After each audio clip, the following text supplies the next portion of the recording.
Hey, what is going on, guys, and welcome back to another video in scientific rankings. In this video, I want to talk about Schema.org. So if you don't know what Schema is already, it's a markup for making sense of the content on your website. So that may sound a little bit technical. You may be thinking, what the hell is this guy talking about? Basically, it makes sense of the content on your website.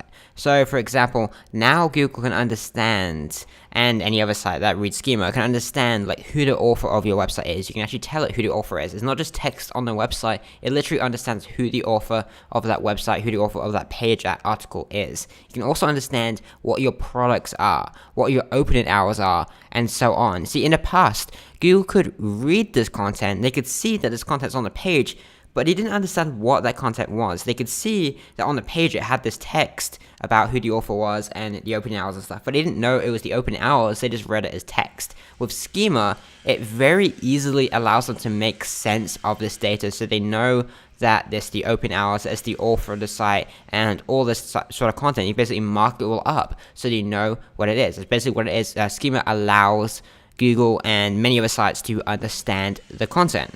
And it does this in two different ways. So the first way it does this is you add content or code, just say, around your content to mark up what that content means. So you add code around it, so no longer is it just saying the area that you cover or your address. It literally tells them that this is your address. It literally tells them that this is the area that you cover. It literally tells them that this is your products. So it's basically telling them what the text is. And it works something like this, where you have the code here.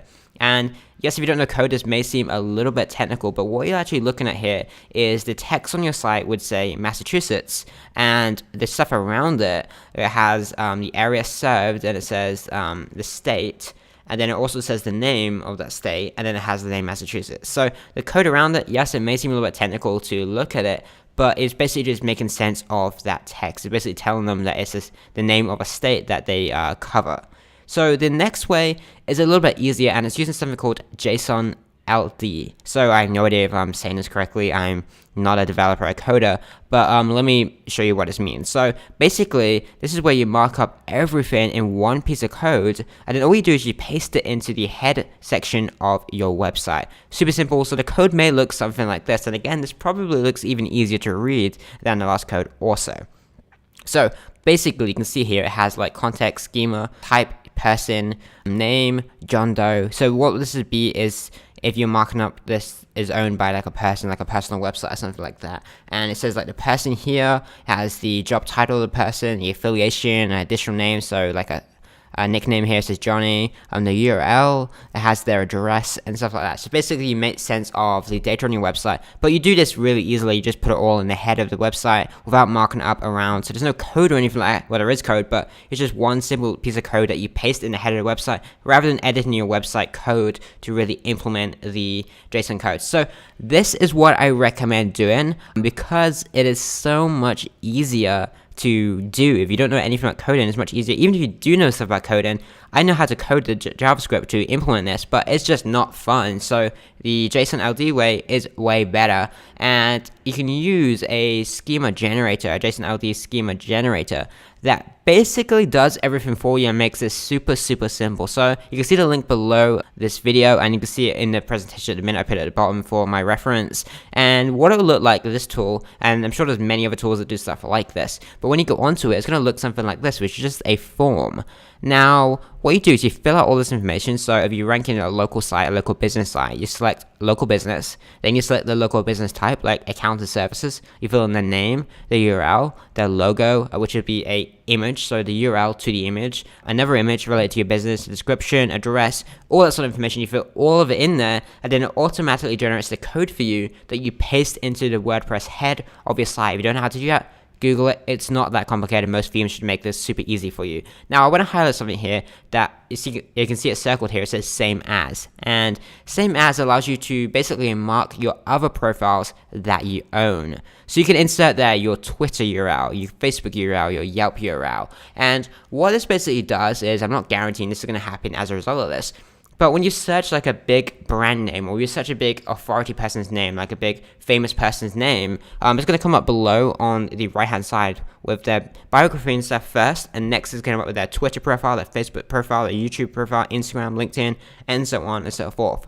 The only way that this can happen is because Google know what your profiles are, and by using the same as stuff, which you basically add in this form here, add same as, and it adds it all in the schema, you're allowing Facebook and all these other, you're allowing Google, to know that you own these Facebook profiles, that these are your official profiles for this company, for this website. So you can basically Google how to do this, search for like WordPress edit header.php, and you basically want to paste this before the final closing header tag. So if you don't know what it means, just Google it. It's not that complicated to figure out. Most themes make this really easy, so you don't have to edit any code. You can probably just edit some theme option and paste it in there. I'm not that sure, but Google it, and it's pretty similar to inserting like Google Analytics and stuff like that on your site. So another thing you can use is a WordPress plugin called Project Supremacy. So I just want to add a disclaimer here that I haven't used this, that I just don't really see the need personally, because I understand the basics of code, so I can very easily use a tool like that and just paste in the code into the head. But if you want to use this, then go check it out. But again, I'm not endorsing it or anything because I haven't personally used it. It's just a tool that I've seen highly recommended by a lot of people, and it seems to do a pretty good job from what I've seen other people saying. Again, I haven't used it myself. So guys, to wrap this up, I think the schema is going to become increasingly important as we go into the future. It's becoming like the future of really how we mark up content, how search engines like Google and whatnot understand your content, and it's already seeming to become like an important part of it. Even today, like just by adding schema to your site, you can see ranking increases, especially for local sites. It seems to have quite a big difference, and it's really good for like an extra citation and everything for your website. So that's about it for this video, guys. I hope you enjoyed this. I hope you got something out of this, and I really encourage you to get schema set up on your website straight away, especially if you're doing local sites. But even if you're not, like e-commerce stores and everything like that, you can still use it. Sorry about the background noise. It's just people doing some work on my floor or something in this apartment. Kind of annoying, but hopefully it wasn't too distracting. Anyway, I'll see you guys in the next video.